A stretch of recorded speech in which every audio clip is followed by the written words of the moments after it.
4 दशकों का तनाव, न्यूक्लियर प्रोग्राम को लेकर खींचतान और एक ऐसा प्रॉक्सी वॉर जो साए की तरह लड़ा गया। आखिर ये सब कैसे ईरान और पश्चिमी ताकतों के बीच एक बड़ी और सीधी जंग में बदल गया? तो चलिए पीछे चलते हैं और इस कहानी के हर मोड़ को समझते हैं। सोचिए, साल है 2026, फरवरी का महीना, और वेस्ट एशिया, जिसे हम पश्चिमी एशिया कहते हैं, सचमुच आग की लपटों में है। एक बहुत बड़ा सीधा टकराव शुरू हो चुका है। पर सवाल ये है, हम यहाँ तक पहुँचे कैसे? ये समझने के लिए कि कैसे एक रीजनल पावर दो ग्लोबल सुपर पावर्स के साथ आमने सामने की जंग में आ गई, हमें समय में 40 साल पीछे जाना होगा, वहीं जहां इस पूरे संघर्ष की जड़ें हैं। तो हमारी कहानी की शुरुआत होती है उस जंग से जिसने आज के ईरान और उसकी मिलिट्री की सोच को पूरी तरह से बदल कर रख दिया। वो था ईरान इराक युद्ध। तो देखिए, हुआ ये कि 1980 में इराक ने ईरान पर हमला कर दिया।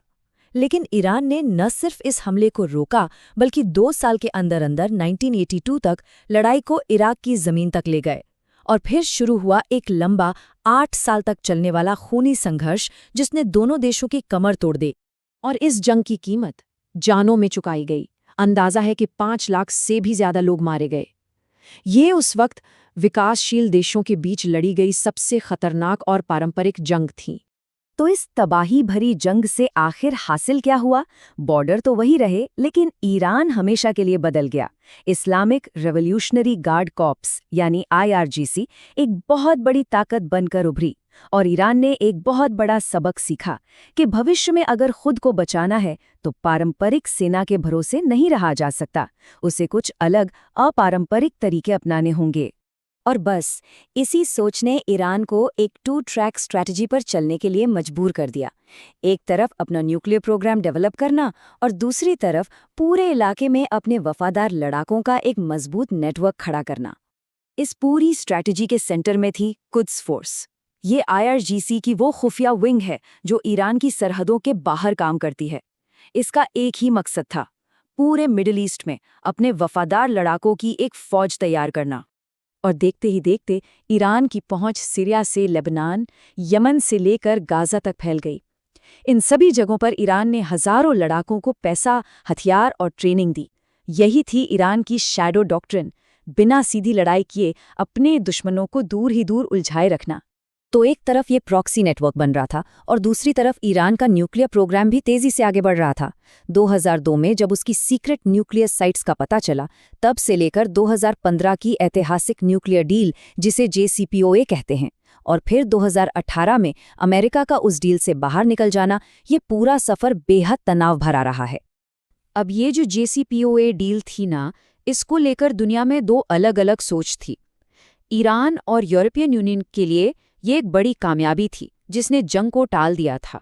वहीं दूसरी तरफ अमेरिका और इजराइल का मानना था कि ये डील अधूरी है क्योंकि ये ईरान के मिसाइल प्रोग्राम और उसके प्रॉक्सी नेटवर्क पर कोई लगाम नहीं लगाती। और यही वो बुनियादी मतभेद था जिसकी वजह से ये डील आखिरकार टूट गई। जब डील टूट गई और ईरान ने अपना यूरेनियम एनरिचमेंट और तेज कर दिया, तो टेंशन बढ़ती चली गई। और इसका नतीजा ये हुआ कि 2025 में ईरान और इजराइल के बीच पहली बार एक सीधा और बड़ा सैन्य टकराव हुआ। और ये जो टकराव था ना, ये इतनी तेजी से बढ़ा कि किसी को संभलने का मौका ही नहीं मिला। IAEA की रिपोर्ट आई और बस कुछ ही घंटों में इजरायली जेट्स ईरान की तरफ उड़ रहे थे। ईरान ने भी मिसाइलों से पलटवार किया और जल्द ही अमेरिका भी इस लड़ाई में कूद पड़ा।